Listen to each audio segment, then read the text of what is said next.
Hey everyone, welcome back to my YouTube channel Commerce Tutorpedia. In this video, we are going to discuss about industrial development in Rajasthan, that is Industrial Policy 2019 और ये आपका part first है। अब जैसे कि देख सकते हो कि मैंने ये भी लिखा है कि राजस्थान में औद्योगिक विकास, तो इससे ये डिपिक्ट होता है कि मैं इस वीडियो को बायलिंगुअली आपको समझाने वाली हूँ, क्योंकि ये ऐसा टॉपिक है जो आपको समझ में आना चाहिए। इट डज नॉट, आपको कोई भी चीज़ यहाँ पे है ना, बस केवल एक फैक्चुअल क्वेश्चंस जो होते हैं आपके पास आते हैं इस चैप्टर के अंदर, और ये काफ़ी सारे कंपटीशन एग्जाम्स में मिलेगा आपको। बट हमें क्या होता है कि कोई भी ऐसा एक एग्जैक्ट सोर्स नहीं मिल पाता जिनसे हम ऐसी जानकारी निकाल पाए। तो मैं आपके लिए वीडियो लेके आई हूँ ताकि मैं आपको बहुत बेस, मतलब एकदम जो मेन और मोस्ट इम्पॉर्टेंट टॉपिक है इसके अंदर, इस पॉलिसीज़ के अंदर, वो मैं आपको बहुत ही अच्छे से और ब्रीफ में समझा दूंगी, ताकि आप इस टॉपिक से कोई भी क्वेश्चन आ जाए आप वो सॉल्व कर सकते हैं, राइट। ये कॉलेज के बच्चों के लिए भी इम्पॉर्टेंट है और जो कंपटीशन एग्जाम्स में फाइट कर रहे हैं उनके लिए भी इम्पॉर्टेंट है। ठीक है, तो आज का ये पार्ट फर्स्ट है आपका, और मैं आपके लिए कल लेके आऊँगी इसका पार्ट सेकेंड। तो पार्ट फर्स्ट में हम केवल इसका इंट्रोडक्शन और ऑब्जेक्टिव्स के अंदर जो मेन पार्ट्स हैं वो सब पढ़ने वाले हैं। तो शुरू करते हैं। If you find this video helpful then I would request you all to like, share and subscribe commerce Tutorpedia. Thank you. Now let us start with our introduction. हम अपने परिचय से शुरू करेंगे।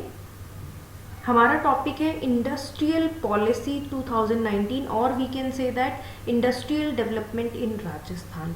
ठीक है, तो उस टॉपिक के अंदर हमें ये चीज़ पढ़ना ही पड़ेगा। अब यहाँ से शुरू करते हैं हम। देखिए, राज्य में उद्योग, हस्तशिल्प, हथकरघा तथा सूक्ष्म, लघु एवं मध्यम श्रेणी के, अब यहाँ पे हमें देखना है कि industries, handicraft, art and craft ये जो होते हैं, और small, medium and small enterprises जो होते हैं हमारे लिए, कि उसके विकास हेतु राज्य स्तर पर कार्यकाल आयुक्त, उद्योग एवं वाणिज्य विभाग तथा जिला स्तर पर जिला उद्योग एवं वाणिज्य केंद्र कार्यरत है। ठीक है, तो हमारे पास ये साफ साफ लिखा हुआ है कि राज्य स्तर पर तो कार्यकाल आयुक्त हमारे पास, मतलब एक जो उसका पूरा का पूरा देखभाल करता है इस चीज़ का, और उद्योग एवं वाणिज्य विभाग बनाया गया है इस चीज़ को संभालने के लिए, इस टॉपिक को पर्टिकुलरली, इस एरिया को, इस सेक्टर को डेवलप करने के लिए। ये जिला स्तर पर है, और जिला स्तर पे है जिला आयोग एवं वाणिज्य केंद्र कार्यरत है। अब राजस्थान औद्योगिक विकास नीति, अब यही हमारा सबसे इम्पोर्टेंट टॉपिक है कि ये लॉन्च ही कब की गई थी। ये 2019 दिसंबर 2019 के अंदर इसको लॉन्च किया गया था। ठीक है, अब एक और बहुत इंपॉर्टेंट चीज़ है कि केवल औद्योगिक विकास के साथ साथ निवेश को बढ़ावा देने के लिए भी राज्य सरकार द्वारा राज्य निवेश प्रोत्साहन योजना, ये बहुत इंपॉर्टेंट है कि इसको भी इंट्रोड्यूस किया गया था, लागू किया गया था। और वो कब है? वो है हमारा 17 दिसंबर 2019। इसका मतलब औद्योगिक विकास नीति 2019 से 2 दिन पहले ही ये हुआ है। ठीक है, अब राजस्थान सूक्ष्म एवं लघु उद्यम सुविधा परिषद, एक सचिवालय का भी गठन किया गया है। ठीक है, अब इसके इन सब चीज़ों के बारे में हम आगे भी पढ़ेंगे। पहले इसका देख लेते हैं कि ये जो आपकी नीति थी, इसके मेन ऑब्जेक्टिव्स या उद्देश्य हमें क्या गिवन थे। ठीक है, तो मेनली क्या है, राजस्थान को इकोसिस्टम के साथ भारत में सबसे पसंदीदा निवेश गंतव्य के रूप में उभारने हेतु, है ना। तो यहाँ पे क्या है, हमारे पास कुछ मेन टॉपिक्स हैं। समावेशी, संतुलित, सतत एवं पर्यावरण अनुकूल औद्योगिक विकास करने, ठीक है, और उसको बढ़ावा देने के दृष्टिकोण से राजस्थान औद्योगिक विकास नीति 2019 को तैयार किया गया है। तो ये जो टॉपिक है, ये हमारे पास किसी भी, मतलब आपके पास डायरेक्टली आ सकते हैं कि बताओ which of the following includes in the objective of industrial policy 2019।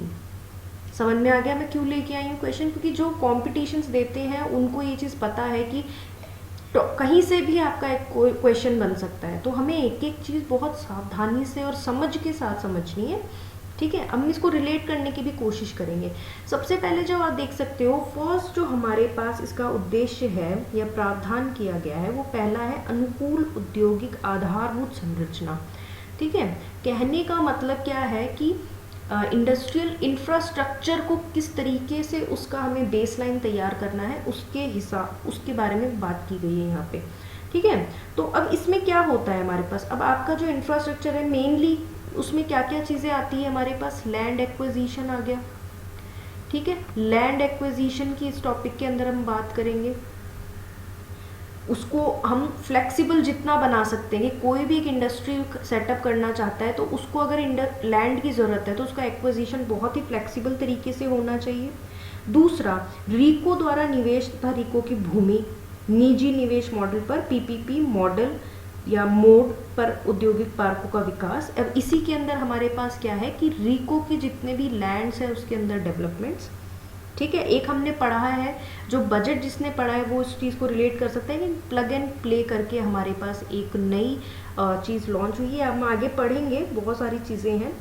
ठीक है, तो किस तरीके से हम एक बुनियादी ढांचा तैयार कर सकते हैं हमारे इन सब चीज़ों के लिए, तो वही हमारा पहला उद्देश्य है कि अनुकूल औद्योगिक आधारभूत संरचना बनाना। ठीक है, समझ में आ रहा होगा हमें इसके अंदर। ठीक है, तो ये था हमारा फर्स्ट ऑब्जेक्टिव। सेकंड ऑब्जेक्टिव है प्रतियोगितात्मक राजकोषीय प्रोत्साहन। अब कहने का मतलब क्या है, कॉम्पिटेटिव आपको क्या करना है, वहाँ पे डेवलपमेंट करना है, अनकरेजमेंट करना है। ठीक है, तो जितने भी मैन्युफैक्चरिंग एंड सेवा क्षेत्र के उद्यम है ना, तो उनके लिए प्रोत्साहन पैकेज लेके आए हैं इस इंडस्ट्रियल पॉलिसी 2019 के हिसाब से। जितने भी थ्रस्ट सेक्टर है या फिर पिछड़े व अति पिछड़े क्षेत्रों के उद्योगों को अतिरिक्त प्रोत्साहन दिया जाएगा इस इंडस्ट्रियल पॉलिसी 2019 के अंतर्गत। ठीक है, जितने भी एंकर इकाइयां हैं को आकर्षक प्रोत्साहन, एमएसएमई को पूंजी निवेश के लिए और प्रौद्योगिकी अधिग्रहण के लिए। ठीक है, तो इन सब चीज़ों के लिए यहाँ पे काफ़ी सारे प्रोत्साहन पैकेज लॉन्च किए जाएंगे। चाहे वो आप बोलो कि कोई भी जैसे रिसर्च एंड डेवलपमेंट के लिए ले लो, या फिर सहायता, जैसे कोई अनुसूचित जाति है, अनुसूचित जनजाति है या महिला उद्यमी है, उनके लिए अलग से प्रोत्साहन पैकेज लेके आया गया है इसके अंदर। ठीक है, नेक्स्ट टॉपिक देखते हैं, कुशल मानव संसाधन। अब कुशल मानव संसाधन के अंदर हमें क्या है कि जो बेरोजगार युवा है ना, उनका एक डेटाबेस तैयार किया जाएगा। तो यहाँ पे हमारे पास क्या है, डेटाबेस तैयार करने की बात की गई है। ठीक है, और यहाँ पे आप लिख सकते हैं कि पैकेजेस, अनकरेजमेंट पैकेजेस तैयार किए गए हैं। ठीक है, तो डेटाबेस तैयार किया जाएगा और उनको क्या है कि संभावित जो भी अवसर हो सकते हैं उनका सृजन करने की कोशिश की जाएगी।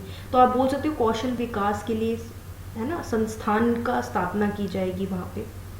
ठीक है, और नए कौशल विकास कार्यक्रम भी बनाए जाएंगे यहाँ पे।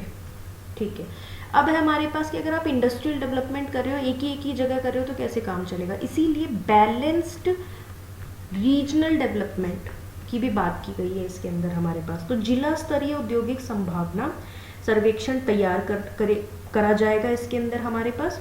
बड़े उद्योगों के साथ साथ एमएसएमई की भी क्या की जाएगी, प्रोत्साहन किया जाएगा कि भाई केवल बड़े उद्योगों से नहीं, एमएसएमई से भी हो सकता है ना। और सुविधा केंद्र यहाँ पे बनाए जाएंगे।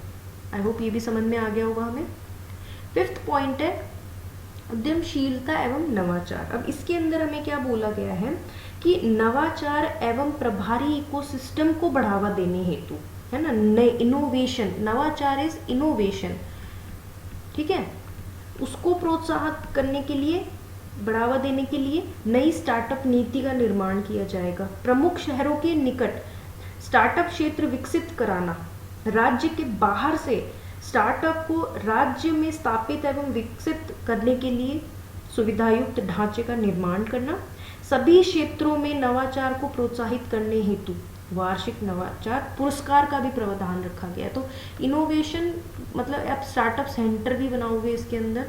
ठीक है, और इसके अंदर पुरस्कार मतलब अवार्ड्स के लिए भी बोला गया है कि अगर कोई अच्छा काम करता है तो हम उसको अवार्ड देंगे अनकरेज करने के लिए। ठीक है, अब अगर इंडस्ट्रियल डेवलपमेंट की बात हो गई तो आजकल उसके अंदर पर्यावरण संरक्षण एक सबसे इम्पॉर्टेंट टॉपिक माना जाता है। ठीक है, और सतत औद्योगिक विकास तो है ही हमारे पास। अब इसमें क्या होता है कि जो भी हमारा कचरा, जो औद्योगिक कचरा होता है, उसको पुनः मतलब उपयोग करने हेतु प्रोत्साहित किया जाएगा। औद्योगिक पार्कों के लिए प्रभावी कचरा प्रबंध, मतलब आप इसमें बोल सकते हो कचरा प्रबंध, जो भी हमारे पास डंपिंग चीज़ें जो होती है उसको रीयूज़ करने की बात की गई है। यहाँ पे आपका जो भी मतलब आप बोल सकते हो कि जो भी यहाँ कचरा निकलता है उसको आप रीयूज़ करो किसी तरीके से, उसके लिए आपको इनकरेज किया जाएगा। और उसके लिए इवन हेल्प भी, एनकरेजमेंट भी यहाँ पे बोला गया है कि पैकेजेस लेके आएंगे कि जो ये चीज़ फॉलो करेगा ना उसको किसी और तरीके से प्रोत्साहित किया जाएगा। ठीक है, अब है हमारे पास उद्योगों का तकनीकी उन्नयन, मतलब आपको कहने का मतलब है टेक्निकल डेवलपमेंट की बात की गई है। नई नई टेक्नोलॉजीज से टेक्नोलॉजिकल डेवलपमेंट की बात की गई है। टेक्नोलॉजिकल डेवलपमेंट की बात की गई है कि अनुसंधान एवं विकास केंद्रों की स्थापना की जाएगी कि भाई नए नए रिसर्च करने के लिए। समझ में आ गया। और एक हमारे पास जो 8वां पॉइंट है इसके अंदर वो है उद्योग 4.0। अब 4.0 इसमें क्या मतलब है कि इसके अंदर 4 पॉइंट्स आने वाले हैं हमारे पास। क्या क्या है? जो आपके पास